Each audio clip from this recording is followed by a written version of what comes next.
Assalamualaikum warahmatullahi wabarakatuh. Di sini saya Diva Laila Hoirunisa dengan NIM A320200127 serta rekan-rekan saya yang lain akan mempresentasikan materi pada pertemuan yang ke-8, yaitu mengenai Pancasila sebagai dasar nilai ilmu pengetahuan. Pentingnya Pancasila sebagai dasar nilai pengembangan ilmu bagi mahasiswa adalah untuk memperlihatkan peran Pancasila sebagai rambu-rambu normatif bagi pengembangan ilmu pengetahuan di Indonesia. Selain itu, pengembangan ilmu dan teknologi di Indonesia harus berakar pada budaya bangsa Indonesia itu sendiri dan melibatkan partisipasi masyarakat yang luas. Oleh karena itu, kemajuan dan perkembangan iptek sangat diperlukan dalam upaya mempertahankan segala kekayaan yang dimiliki oleh Indonesia, serta menjawab segala tantangan zaman. Dengan penguasaan iptek, kita dapat tetap menjaga persatuan dan kesatuan bangsa Indonesia sesuai dengan sila ketiga yang berbunyi Persatuan Indonesia. Maka dari itu, iptek dan Pancasila antara satu dengan yang lain memiliki hubungan yang kohesif. Iptek diperlukan dalam pengamalan Pancasila, sila ketiga dalam menjaga persatuan Indonesia. Di sisi lain, kita juga harus tetap menggunakan dasar-dasar nilai Pancasila sebagai pedoman dalam mengembangkan ilmu pengetahuan dan teknologi agar kita dapat tidak terjebak dan tepat sasaran mencapai tujuan bangsa. Selanjutnya yaitu ilmu dalam perspektif historis. Pada masa Yunani kuno sekitar abad ke-6 sebelum Masehi sampai 6 Masehi saat ilmu pengetahuan lahir, kedudukan ilmu pengetahuan identik dengan filsafat yang bercorak mitologis. Alam dengan berbagai aturannya diterangkan secara teogoni bahwa ada peranan para dewa yang merupakan unsur penentu segala sesuatu yang ada. Bagaimanapun corak mitologis ini telah mendorong upaya manusia untuk terus menerobos lebih jauh dunia pergejalaan, untuk mengetahui adanya sesuatu yang eka, tetap, dan abadi, di balik yang bineka, berubah dan sementara. Memasuki abad tengah, yaitu sekitar abad ke-5 Masehi, pasca Aristoteles filsafat Yunani kuno menjadi ajaran praksis, bahkan mistis, yaitu sebagaimana diajarkan oleh Stoa, Epicurus, dan Plotinus. Semua hal tersebut bersamaan dengan pudarnya kekuasaan Romawi yang mengisyaratkan akan datangnya tahapan baru, yaitu filsafat yang harus mengabdi kepada agama atau Ancilla Theologiae. Filsuf besar yang berpengaruh saat itu adalah Augustinus dan Thomas Aquinas. Pemikiran mereka memberi ciri khas pada filsafat abad tengah. Saya Elvira Ros Amelia dengan NIM A320200134. Di sini saya akan melanjutkan presentasi dari rekan saya sebelumnya. Revolusi ilmu pengetahuan memasuki abad kontemporer atau abad ke-20 sekarang. Berkat teori relativitas Einstein yang telah merombak filsafat Newton semula sudah mapan, di samping teori kuantumnya yang telah mengubah persepsi dunia ilmu tentang sifat-sifat dasar dan perilaku materi. Sedemikian rupa sehingga para pakar dapat melanjutkan penelitian-penelitiannya dan berhasil mengembangkan ilmu-ilmu dasar seperti astronomi, fisika, kimia, biologi molekuler. Hasilnya seperti yang didapat dan dinikmati oleh manusia sekarang ini. Sutarjo 1982. Next, peran ilmu pengetahuan dan teknologi dalam. Ilmu pengetahuan adalah suatu kesatuan fenomena yang diketahui dan dipahami secara logis, rasional, objektif, dan induktif empiris dalam pikiran manusia. Ketika ilmu pengetahuan itu diterapkan dan diwujudkan secara konkret untuk memenuhi kebutuhan hidup manusia, ia disebut sebagai teknologi. Contohnya, biologi adalah ilmu pengetahuan dan teknologi atau IPTEK. Kini bukan lagi sekedar sarana bagi kehidupan umat manusia, tetapi telah menjadi sesuatu yang substansial. Next, IPTEK telah menjadi bagian dari harga diri atau prestige dan mitos yang akan menjamin survival suatu bangsa, prasyarat atau prerequisite untuk mencapai kemajuan atau progres, dan kedikdayaan atau power yang dibutuhkan dalam hubungan antar sesama bangsa. Dalam kedudukannya yang substansif tersebut, IPTEK telah menyentuh semua segi dan sendi kehidupan secara ekstensif dan pada gilirannya mengubah budaya manusia secara intensif. Ditjen Dikti 2013, 118. Next, ilmu pengetahuan sebagai proses produk dan masyarakat. Sebagai proses, ilmu pengetahuan menampakkan diri sebagai aktivitas atau kegiatan kelompok ilmuwan dalam upaya untuk menggali dan mengembangkan ilmu melalui penelitian, eksperimen, ekspedisi, dan sebagainya. Penelitian dan percobaan dilakukan oleh para ilmuwan untuk memahami dunia alami sebagaimana adanya dan bukan sebagaimana dan dikehendaki. Saswinadi, Sasmojo, dan teman-teman. 1991-94. Ilmuwan bukan orang yang mempelajari ilmu untuk mengembangkan teknologi.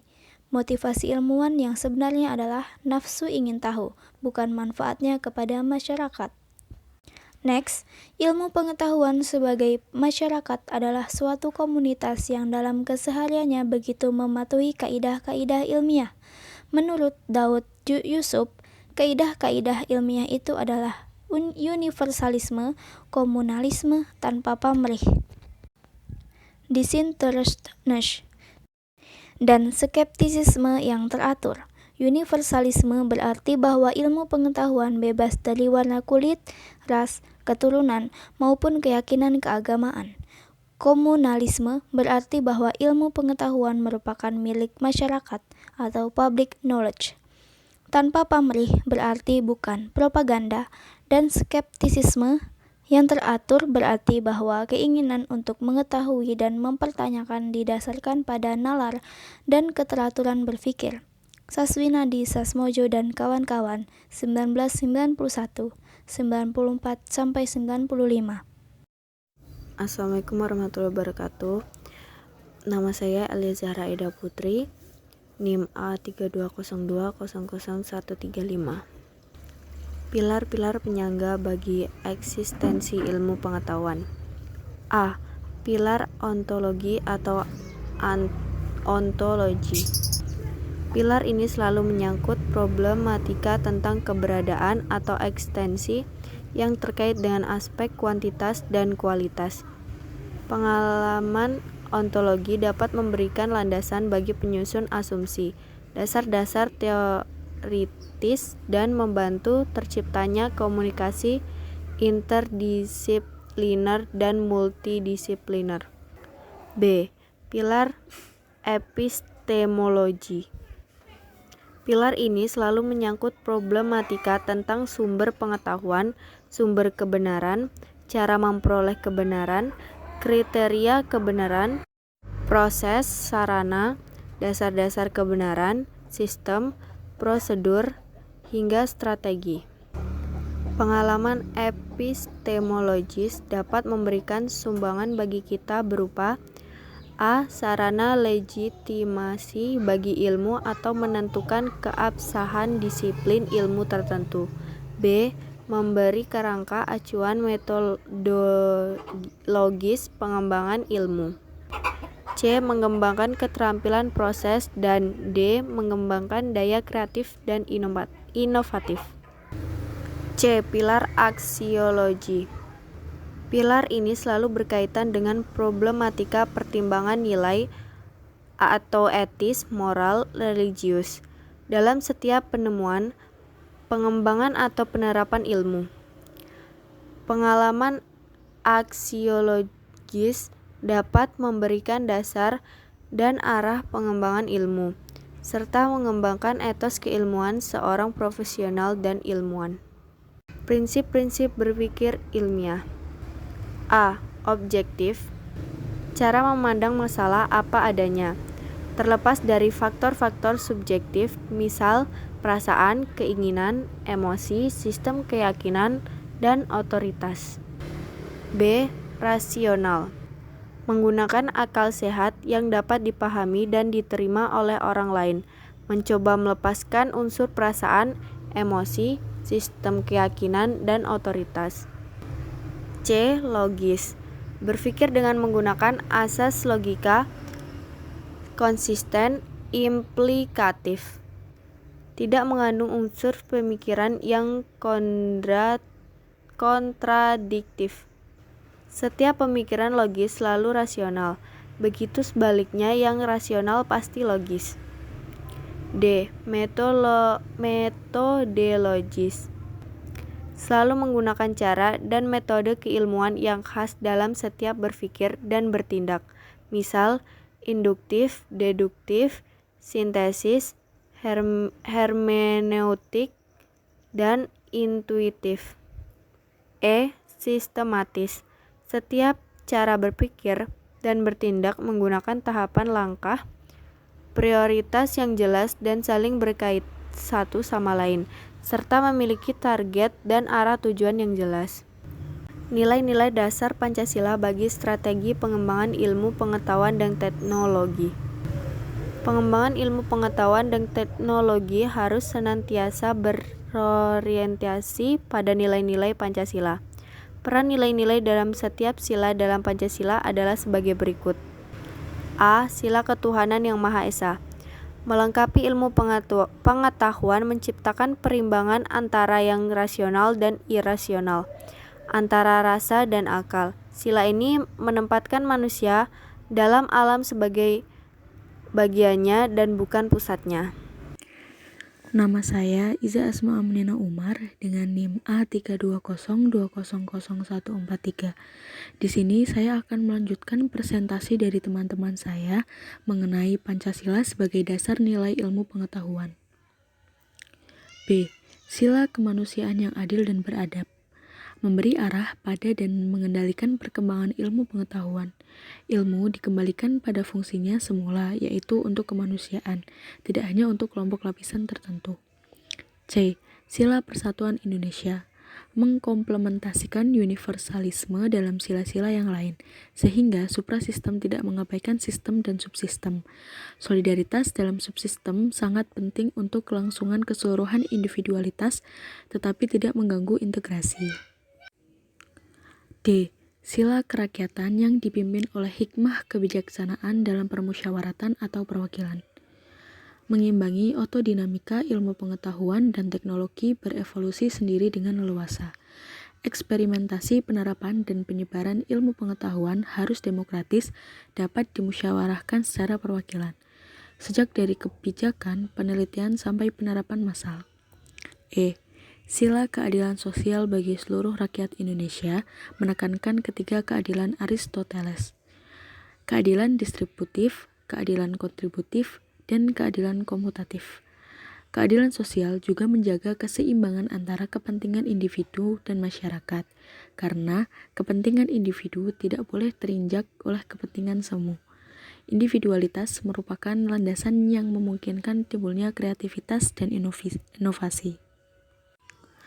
Implementasi hidup berpancasila sesuai dengan bidang ilmu.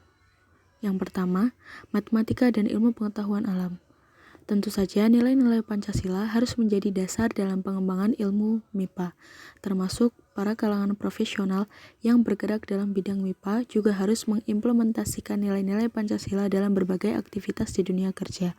Misalnya saja, berdoa sebelum dan sudah melakukan pekerjaan sebagai bentuk penerapan sila pertama. Yang kedua, ilmu tanaman. Kalangan profesional di bidang ini salah satunya bisa ikut berperan dalam menciptakan keadilan sosial bagi seluruh Indonesia sebagai pengalaman sila kelima Pancasila. Dengan mengembangkan keilmuan di bidang pangan yang berkualitas unggul, maka akan berdampak positif pada ketahanan NKRI. Yang ketiga yaitu ilmu hewani. Sama seperti bidang ilmu tanaman, kalangan profesional di bidang ini bisa ikut berperan dalam menciptakan keadilan sosial bagi seluruh rakyat Indonesia sebagai pengalaman sila kelima Pancasila dengan mengembangkan keilmuan di bidang hewani setidaknya bisa memberikan kontribusi positif bagi ketahanan masyarakat. Yang terakhir yaitu ilmu kedokteran. Dalam bidang kajian ini, diantaranya meliputi mengembangkan jiwa helper yang lebih mengedepankan nilai-nilai kemanusiaan dan membantu memudahkan akses terhadap layanan kesehatan. Kalangan profesional ini bisa ikut berperan dalam menciptakan kemanusiaan yang adil dan beradab sebagai pengamalan sila kedua Pancasila. Sekian presentasi dari kami, kurang lebihnya mohon maaf. Wassalamualaikum warahmatullahi wabarakatuh.